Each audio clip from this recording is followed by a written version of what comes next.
볼까요? 경제 지문이네. 자, 완전 경쟁 시장의 경제 주체는 역시 괄호 치세요. 얘는 어떤 특징이 있냐면 완전한 거래 정보를 갖고 있대요. 근데 여기 보면 현실의 경제 주체, 그럼 서로 반대되겠지? 얘는 정보 획득을 위해서 투입하는 비용의 차이가 있나봐. 그죠? 그거에 따라서 취득 정보의 양과 질에서 차이가 발생한대요. 그럼 이런 걸 우린 뭐라고 하냐? 정보 비대칭 상황이라고 하겠지? 그죠? 대표적인 정보 비대칭 상황은 거래한 쪽이 상대방에 비해 정보를 더 적게 가지는 경우인데, 이때 정보를 적게 가진 경제 주체는 낮은 품질의 상품을 상대적으로 더 비싼 가격에 선택한대.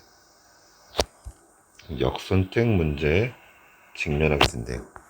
그럼 역선택 문제를 우린 영어로 P라고 한다면 이 원인은 정보 비대칭이 되겠지? 그지? 이걸 해결하기 위해 정부가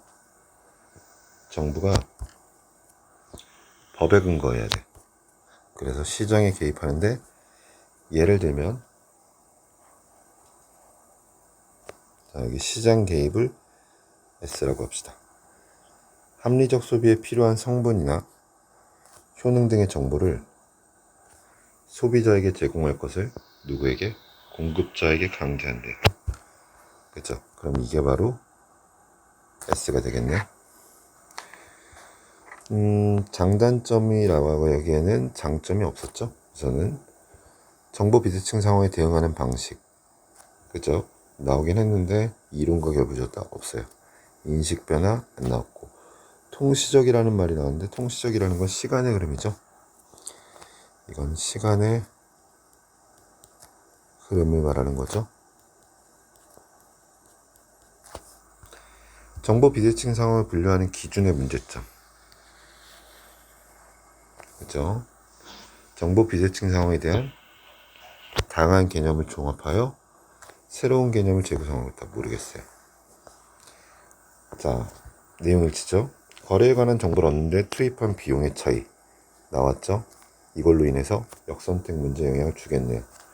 그죠? 사실 이 비용의 차이라는 걸 그러면은 역선택이 우리 뭐였죠? 문제점이었고, 그죠? 이 문제의 원인은 정보 비대칭이었어요. 근데 정보 비대칭은 정보 비대칭은 왜 발생하냐? 바로 투입 비용의 차이가 있겠죠? P'I라고 합시다. 성분 표시 강제, 그죠? 정보 비대칭을 해소하기 위한, 그죠? S가 되겠죠? 온라인에 유통되는, 자, 안 나왔어요. 경제 주체가 완전한 거래 정보를 갖는다고 가정되는 완전 경쟁 시장에서는, 그죠? 일어나지 않겠죠? 플랫폼 사업자 안 나왔어요. 자, 기억하고 니은이니까 기억하고 니은은 여기다 체크만 하고 넘어갑시다. 자, 그리고 또 문제가 있나요? 13번 문제가 있네. 이건 넘어가서 조금 이따 봅시다. 여기 보면 되게 중요한 말이 하나 나왔어. 도라고 했잖아. 그럼 요 내용과 요 내용은 서로 대등하게 이어지는 거야. 그치? 그러니까 이런 말에서 여기에서도 발생한다라고 하면은, 앞에는 온라인 상거래가 아닌 거에서 발생하는 경우가 되는 경우, 밑에 거는 이제 온라인 상거래에서 발생하는 경우에 대한 얘기네. 근데 정보 비대칭 문제는 아까 우리가 문제점의 원인이었잖아. 그치? 그럼 온라인 상거래에서 왜 발생하냐? 그거 AI가 활용되면서 이용자가 정보의 진위나 의도 편향 등의 여부를 알기 어려운 허위 과장 광고가 증가하고 있대. 자, 그럼 얘도 이제 문제점이라고 보면 되겠죠. 그죠? 우리가 진위를 파악할 수도 없고, 그리고 의도를 파악할 수도 없어요. 또 편향 등의 여부도 파악할 수 없어요. 그죠? 이에 정부는 관련 법률 조항을 통해, 자 그럼 S가 되겠네요. 인공지능을 활용한 제품 또는 서비스를 제공하는 사업자에게, 그죠? 인공지능 사용 여부를 표시하도록 하는 생성률 표시 의무를 강제했대요. 그죠? 그럼 이게 S가 됩니다. 그죠? 하지만 광고성 정보를 제작하여 게시한 정보 제공자와 광고성 정보가 유통되는 플랫폼 사업자에게도, 자 여기 조심해야 될 게 있어.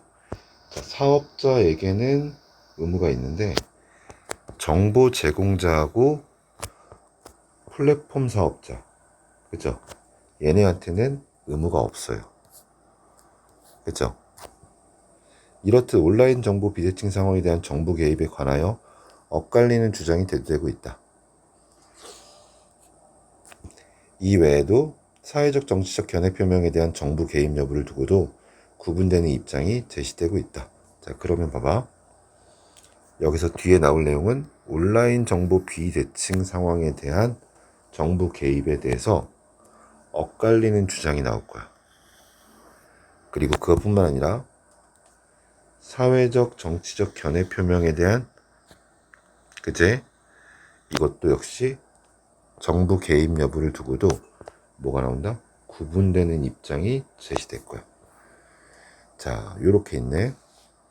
그럼 먼저 얘부터 볼까? 온라인에 유통되는 허위 광고는 그 의도가 이용자에 의해 쉽게 파악된대. 근데 우리 아까 파악이 안 된다고 그랬지? 그치?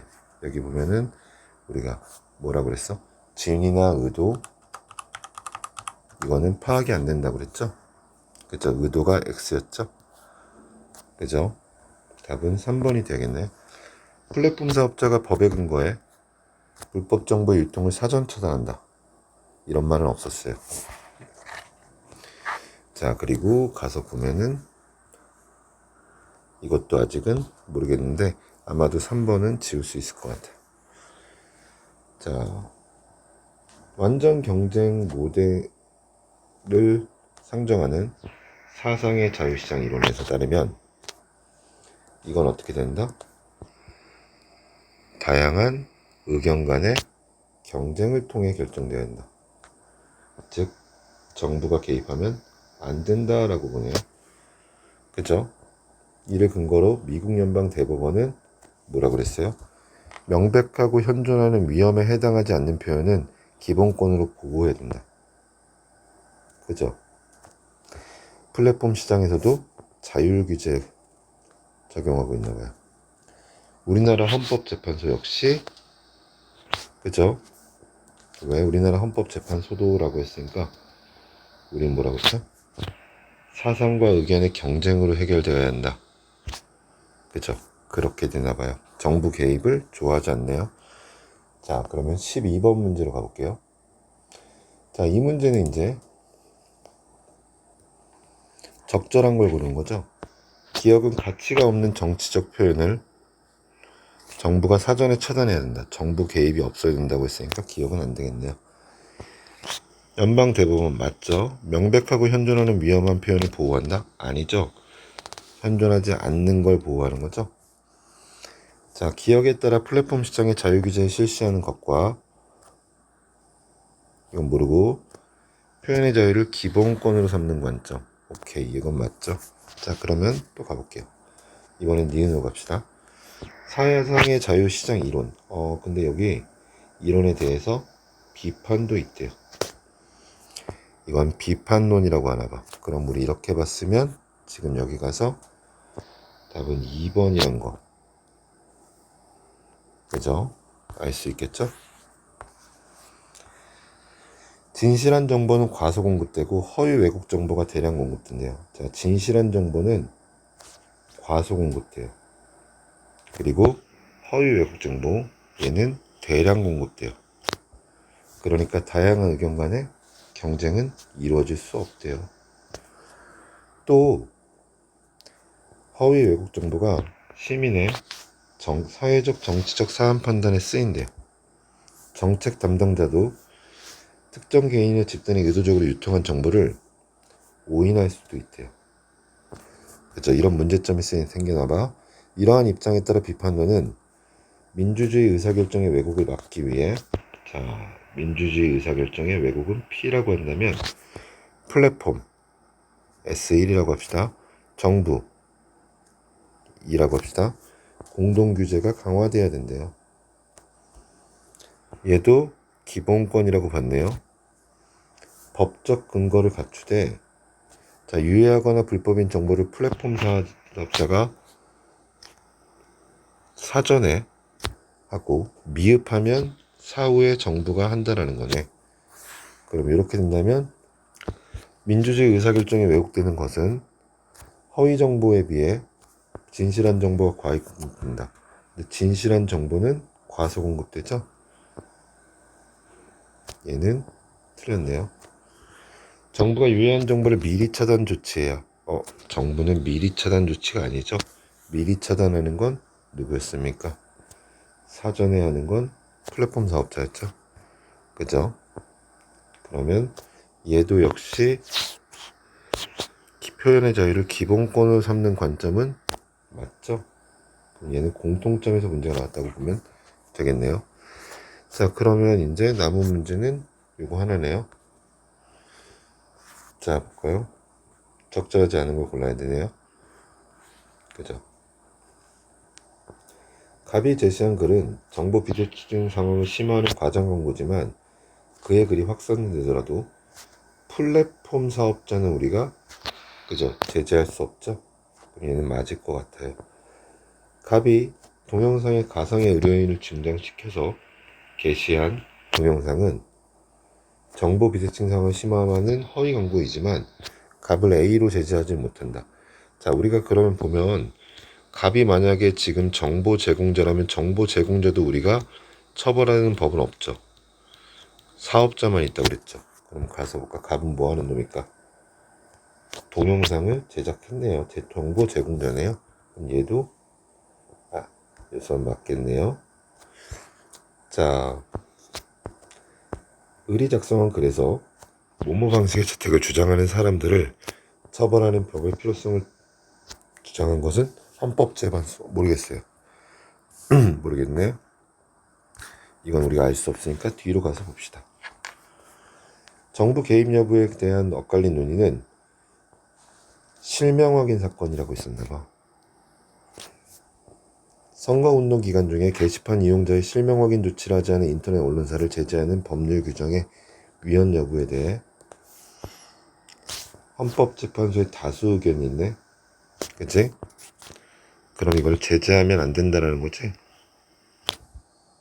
소수 의견은 비판론하고 같은 취지야. 이거는 교정되기 어렵대. 그치? 그러면 다수와 소수로 나눠졌으니까 여기서는 얘는 다수 의견 취지. 그치? 다수 의견 취지에 부합하지 않는다라고 되어 있네. 그치? 부합하지 않는 거야. 그럼 B가 보니까 B는 지금